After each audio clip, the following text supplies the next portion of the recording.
The barn door creaked in protest as Daniel Mercer shoved it open against the wind. He wasn't expecting company. Midnight had no business dragging anything but cold through those plains. Yet the lantern he carried caught on something that shouldn't have been there. Someone. She was crumpled in the straw like a discarded rag doll. Dirt clung to her face, blood drying along the ridge of her temple. When her lips moved, the sound was a shredded whisper. "I'm broken.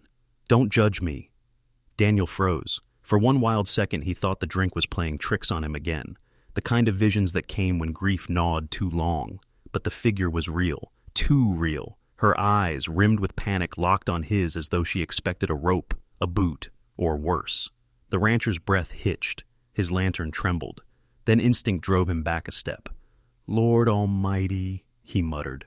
Wind clawed through the crack of the barn, carrying the smell of rain and far-off smoke. His horses shifted uneasily, as if they sensed what he didn't yet know. Hours earlier, Daniel had been nursing his solitude by the hearth, boots up, staring at a picture frame that no longer held a face. Just the ghost of where one used to be. His wife gone 3 winters, his boy, fever buried before the thaw. That silence was the only thing he had learned to trust. The plains outside were quiet too. Coyotes sang. The wind pressed against the window. His life had narrowed to cattle, weather, and the ache of remembering. That was enough, or at least it had to be. Until now. She stirred, a broken sob escaping her chest. One arm curled protectively around something hidden under her torn shawl. He couldn't see what it was. "Don't take it," she rasped. Daniel lowered the lantern closer, his jaw clenched. Whoever she wasn't just hurt. She was hunted. That much he could smell in the way her eyes darted toward the barn door, like she half expected it to be kicked in any moment. "Easy," he said softly, though his voice carried a grit it hadn't used in years. "Ain't nobody here but me." Outside, a branch cracked. Not wind. Too deliberate. Daniel's hand went to the shotgun propped against the stall. He swallowed hard, his pulse hammering. Someone was out there, and if they were looking for her, they'd just found the wrong ranch. The sound came again, closer this time. Not a branch snapping under its own weight, but under a boot. Daniel held the lantern high, its glow flickering across the rafters like nervous firelight. The girl's breathing quickened. "They'll kill me," she whispered. "Please, don't let them." Her words dug into him, deeper than the cold iron of the shotgun in his hand. He wanted to ask who they were, but the fear in her eyes told him enough. Outlaws, men with no mercy left in them, the kind that made a living off breaking what was already broken. The wind shifted. A low whistle floated through the night, sharp, deliberate, like a signal. His horses stirred again, nostrils flaring. Whoever was out there wasn't alone. Daniel's jaw worked. He could leave her here, shut the barn, and let fate finish what it started. That was the sensible thing. Safer, too. A man with nothing left to lose shouldn't be inviting strangers into his misery. But then her hand slipped from the folds of her shawl, revealing what she'd been hiding. A child. No more than 4 years old, thin as winter twigs, pressed against her chest with wide, terrified eyes. Daniel felt his gut twist. The boy clutched at her shawl, whispering something in a tongue Daniel didn't recognize. The mother, because that's what she had to be, rocked him gently, despite the blood staining her sleeve. She looked up at Daniel like a beggar looks at God. "I got no place left," she choked. "Just don't judge me. I had to rue." The knock came then, 3 heavy pounds on the barn door. Daniel lifted his shotgun, breath caught in his throat. His silence stretched like barbed wire. The girl's eyes widened, her arms wrapping tighter around her child. "Mercer!" a voice barked from outside. "You in there?" Daniel's stomach sank. He knew that voice. Colby Henshaw, foreman for the cattle syndicate that ran the valley. A man who played lawman when it suited him, and butcher when it didn't. "We seen tracks heading this way," Colby shouted. "Open up, or we open it for you." Daniel's finger brushed the trigger. His mind split in two. Open the door, hand them over, and wash his hands clean. Or defy the kind of men who made sure defiance didn't last long. He looked at the girl, broken and shaking, clutching her boy like a shield. Outside, boots shuffled, metal clicked. The door handle began to turn. "Mercer, open it." Colby's voice was all gravel and gun smoke, the kind of tone a man used when he already owned the ending. Daniel's grip tightened on the shotgun, his pulse pounding like hooves against hard earth. The barn smelled of sweat and fear, his own mixing with hers. The girl's child whimpered. Daniel lowered his voice to a near growl. "Quiet, boy. Not a sound." The mother pressed her hand over the child's mouth, trembling. The door shuddered once, twice, before Daniel stepped forward and unlatched it himself, better on his terms than theirs. Colby Henshaw filled the doorway, tall, shoulders broad beneath a dust-caked coat. Two men shadowed him, rifles hanging lazy but ready. The lantern light cut across Colby's scarred jaw, glinting in his eyes like broken glass. "Well, hell," Colby drawled, scanning the barn. "Didn't figure you'd be up this late, Mercer." Daniel leaned casually on the shotgun, though his palms were damp. "Animals get restless in the wind. Figured I'd check on 'em." Colby's eyes swept the stalls, slow and deliberate, horses stamped. "A dooze," G barked in the distance. "You see anyone come through here?" The question hung like a noose. Daniel let the silence stretch, feigning boredom. "Only thing that came through here tonight was a storm." One of the hired guns chuckled low. Colby didn't. His gaze flicked to the hay in the corner, where a faint scuff of fabric betrayed the girl's hiding place. Daniel stepped into the line of sight, shifting just enough to block it. Colby's smile was thin, snake-like. "Funny thing about storms, they leave tracks, and I saw some heading straight in this way." The girl's child sneezed. Soft, almost nothing, but in the dead stillness, it was louder than thunder. Colby's eyes snapped past Daniel. His hand moved to his revolver. "What was that?"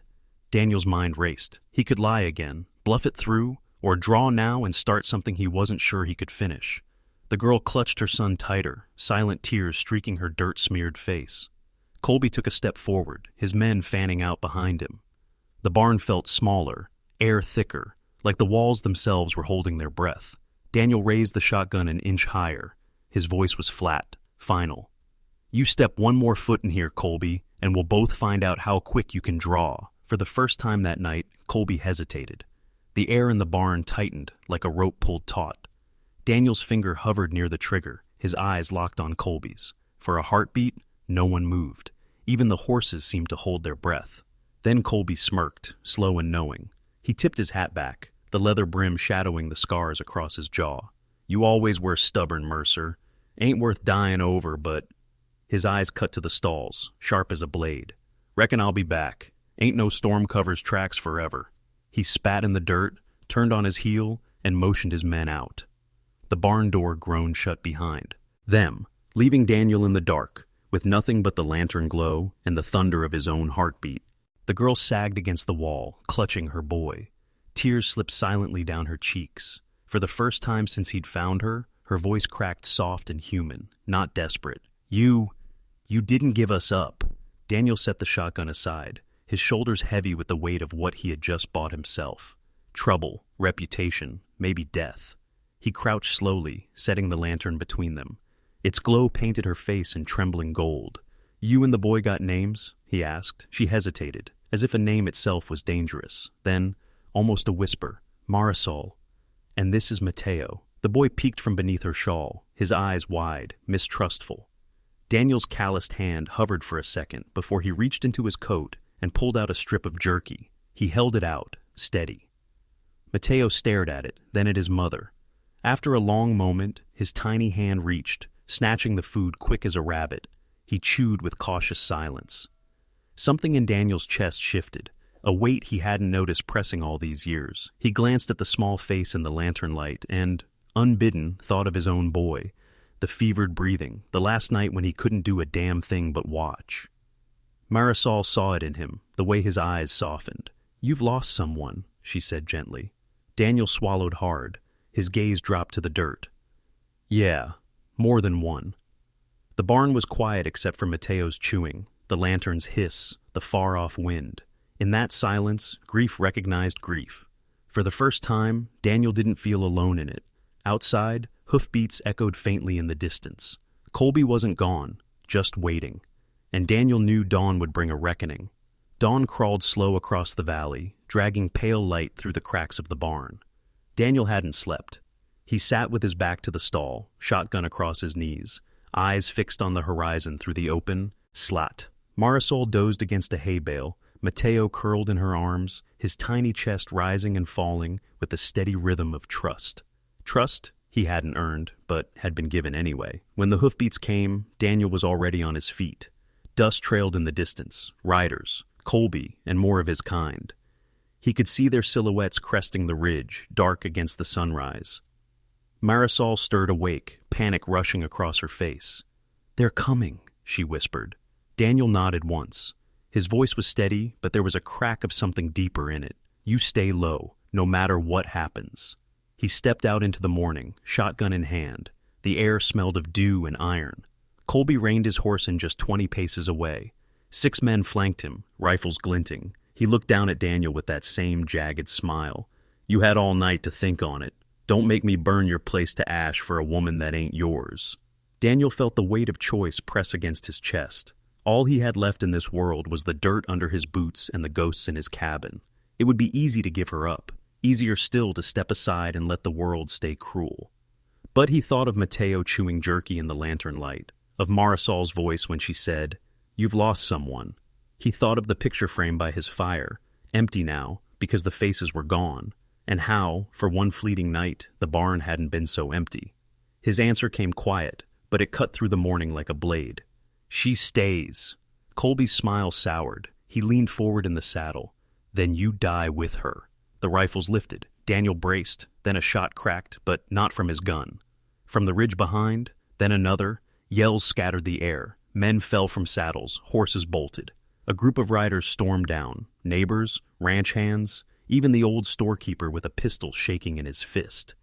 Folks who had watched Colby's cruelty too long. Outnumbered, Colby cursed and wheeled his horse. His men followed, retreating in a storm of dust and fury. Daniel stood there, breath ragged, watching them vanish. When he turned back, Marisol was in the doorway, eyes wet with relief. Mateo clutched her shawl. Daniel lowered the shotgun, shoulders heavy, but for the first time in years, his heart lighter. Marisol's voice trembled. Why would you risk everything?" Daniel met her gaze, the morning sun burning gold behind him. His voice was raw, stripped to the truth. "'Cause I know what it is to lose everything, and I ain't about to watch it happen again."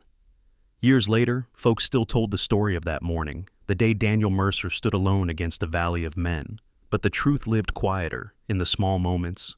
A boy's laughter in a lonely ranch house, a woman's song drifting across fields once empty. The land didn't give back what he had lost, but it gave him something he never thought he'd have again, a reason to keep living,